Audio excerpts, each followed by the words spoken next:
ଭାରତର ପୂର୍ବତନ ପ୍ରଧାନମନ୍ତ୍ରୀ ଭାରତ ରତ୍ନ ସ୍ୱର୍ଗତ ଅଟଳ ବିହାରୀ ବାଜପେୟୀ जीଙ୍କର जन्म जयंती उपलक्षे प्रति वर्ष भली ए वर्ष मध्य पारादीपरे पारादीप महोत्सव अनुष्ठित होइछि। आज तार उद्घाटनी सभा थिला।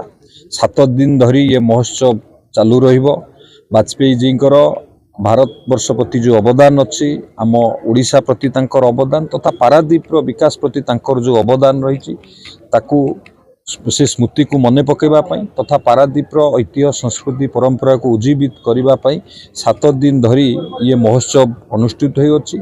एवं विशेषकर बाजपेयी जीଙ୍କର जो चिंताधारा थिला अंत्योदय व एकात्म मानववादर जो चिंताधारा थिला ताकू नेकी आमे आगु को बढ़िले तांको नीति आदर्श रे अनुप्राणित होई आमे आगु को बढ़िले निश्चित भाव में आम अंचल विकसित हबो, पारादीप विकसित हबो, समृद्ध ओडिशा विकसित ओडिशार जो लक्ष्य माननीय मुख्यमंत्री रखिछंती यशस्वी प्रधानमंत्री मार्गदर्शन रे माननीय मुख्यमंत्री नेतृत्व रे आज ओडिशा से दिगरे काम करुछि।